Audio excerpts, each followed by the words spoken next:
Continuando o cenário político de hoje, nossa entrevista é com a presidente do SINSP Rio Grande do Norte, Janiele Souto.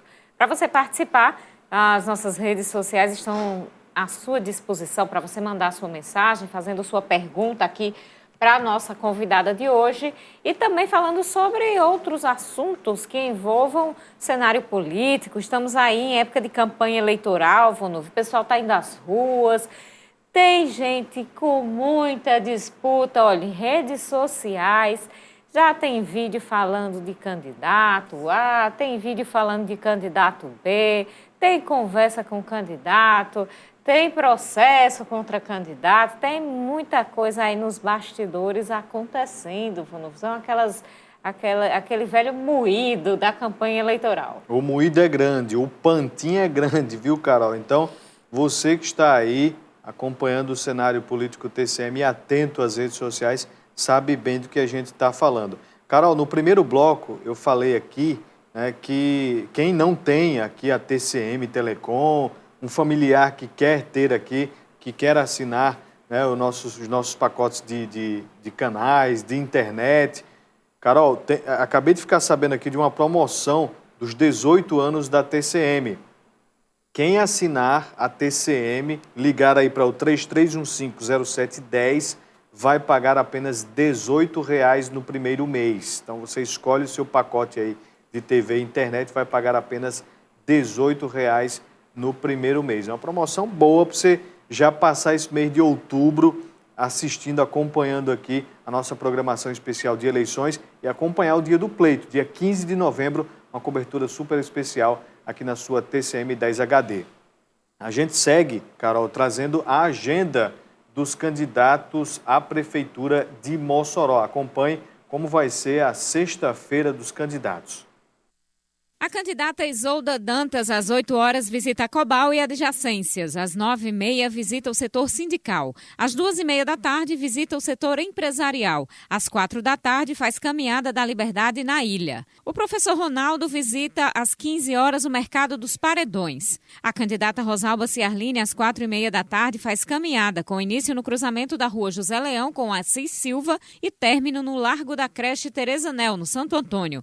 Às 7 da noite, participa de lançamento de candidatura de vereador no Dom Jaime Câmara. Às 7h30 da noite, mais um lançamento no bairro Belo Horizonte. Às 8 da noite, novo lançamento de candidatura a vereador, vizinho à Igreja de São Vicente, no centro. Às 8h30 da noite, lançamento de candidatura nos Pintos. O candidato Alisson Bezerra, às 8 horas, visita o bairro Belo Horizonte. 15 horas, bairro Pintos. 6 da tarde, Van Rosado. A candidata Cláudia Regina, durante a manhã, visita trabalhadores de empresas. Às 2h45 da tarde, visita uma Casa 25. Às 3h30 da tarde, visita outra Casa 25. Das 4 às 6h30 da tarde, faz panfletagem com fala de candidatos no cruzamento das ruas Delfim Moreira com Alberto Maranhão e deslocamento pela Delfim Moreira até cruzamento com a Rio Branco. Às 7 da noite, calçada 25, no bairro Belo Horizonte. A candidata Seição não divulgou a agenda até o fechamento desta edição.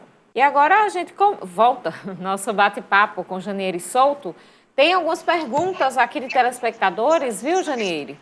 Tem uma que é bem específica, não sei se você vai poder ajudar o nosso telespectador.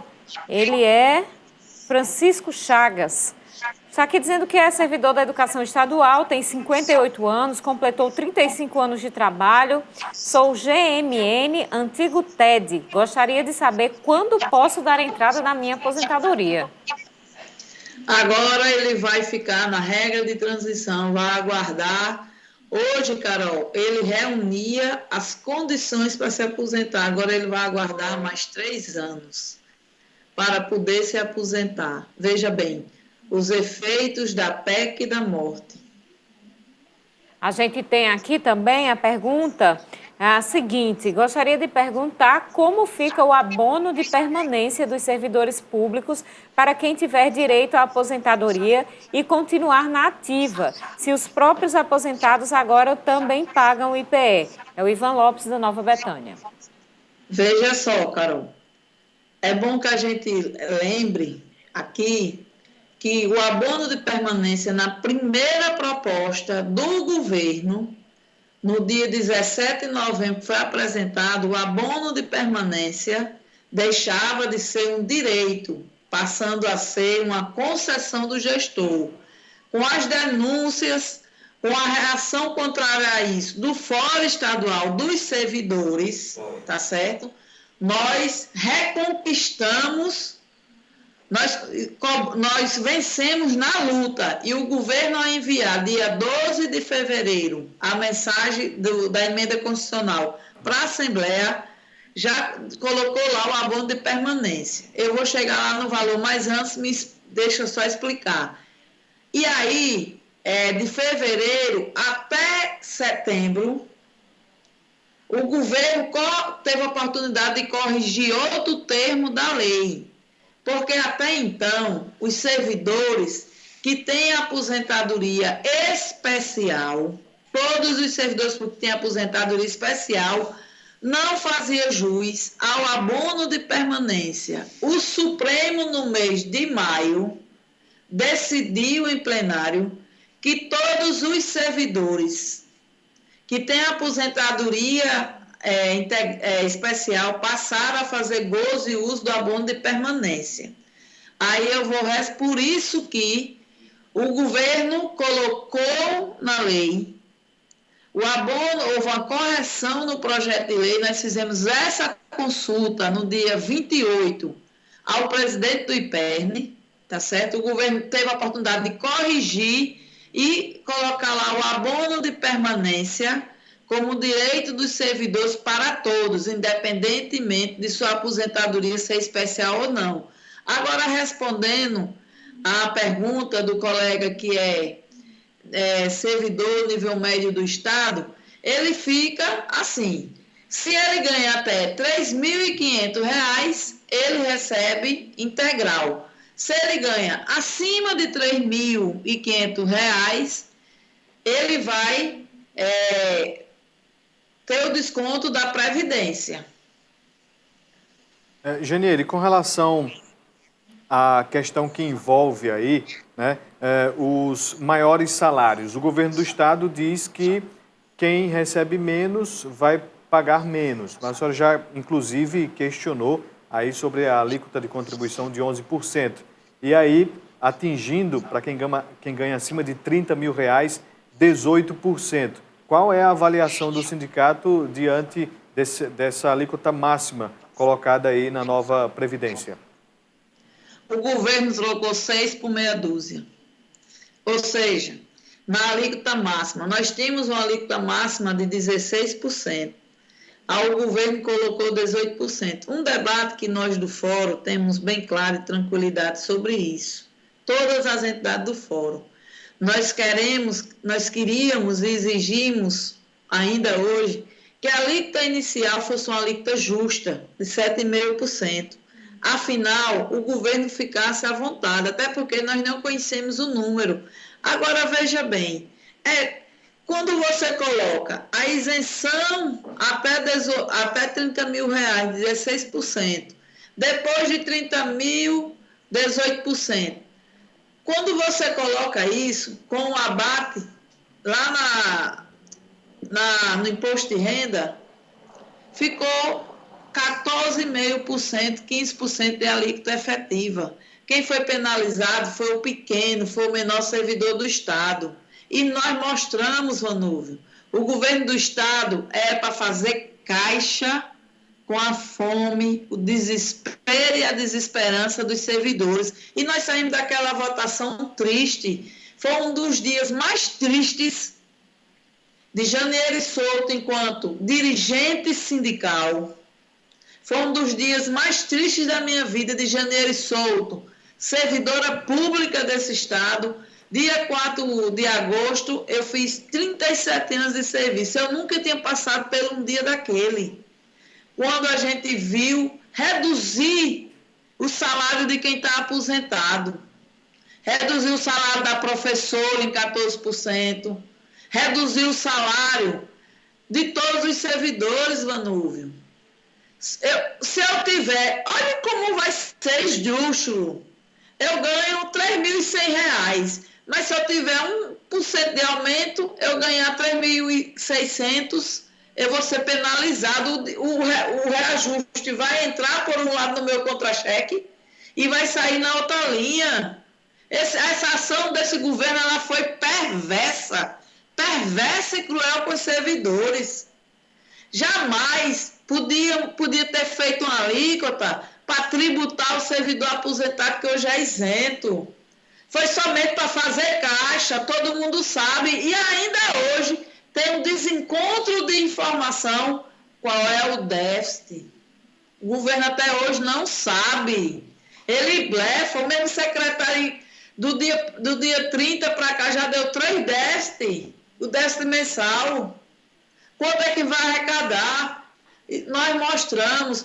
Olha, Vanúvio, hoje de manhã nós tivemos uma conversa com o controlador do Estado, nós do SINSP. Desde junho que nós protocolamos via a lei do SIC, que é a lei do livre acesso à informação. Ela diz que o gestor ele é obrigado a lhe dar informação em 20 dias, prorrogável por mais 10. Nós íamos ao Ministério Público, mas num diálogo com o controlador, nós esperamos e hoje fomos lá, vamos receber dia 22 de outubro. Se vocês desejarem, nós podemos socializar com vocês. Nós queremos saber quantos terceirizados esse Estado tem. Daniele, a gente tem aqui a participação do Alan do Boa Vista. Aqui a participação da Leidinha, que diz: o culpado disso tudo são os deputados nos quais nós votamos. E aí o Alan do Boa Vista diz: quero aqui dizer sobre o silêncio dos sindicatos em geral, que receberam alguns milhões para ficar calados sobre a reforma da morte que a candidata, que a deputada de Mossoró não defendeu o servidor público. E aí o Alan diz: essa culpa eu não carrego. Temos também o Luiz Aires, que pergunta assim: para quem falava da reforma da Previdência Nacional, e agora, hein? Como você vê isso, Janeiro? Veja bem, Carol, essa culpa, o SINSP, as entidades que estão no fórum também não carregam. Nós fizemos um bom combate nessa PEC da morte. Nós não tivemos trégua, nunca a nossa assessoria de comunicação trabalhou tanto junto conosco da direção do SINSP para envolver, denunciar. Veja bem, primeiro nós queremos dizer que temos tranquilidade nesse debate, porque nós não recebemos milhões de governo. O que é pago é a mensalidade dos servidores. O SINSP e os sindicatos que fazem parte do fórum, eles não se calaram. Nós denunciamos, nós brigamos, tá certo? E muitos sindicatos, aí eu concordo, vão pagar um preço bem alto diante de suas categorias pela omissão, pela conivência no sequestro, na sonegação e na retirada de direitos dos servidores. Agora, esse debate ele não vem para o SINSP, não vem para a DUERN, não vem para o Sintauern, não vem para o SINAI, ele não cabe no Cine Saúde, no Cine Justiça, no servidor do Ministério Público, no Sindicato dos Enfermeiros, nem dos odontólogos. Essa culpa nós não carregamos. E o dinheiro que nós recebemos do governo foi de repasse da mensalidade dos nossos filiados, que em boa parte o governo atrasa. Agora, só para concluir, Carol, dizer que nós repudiamos essa PEC da morte e denunciamos, igual fomos para a rua, contra a reforma da Previdência de Bolsonaro. E aí a população de Mossoró tem que olhar olho no olho do candidato a prefeito e a vereador. Qual é a sua posição diante dessa reforma? Né? É indignação e revolta, é o sentimento que nos une. Janiere Souto, muito obrigada pela participação no cenário político de hoje. Muito obrigada, Carol, e ficamos à disposição. Muito obrigada, Janiere, a você de casa pela audiência. Tenham todos uma boa noite e até amanhã. Muito obrigada pela audiência. Amanhã a gente se encontra aqui na TCM Telecom. Boa noite e até lá.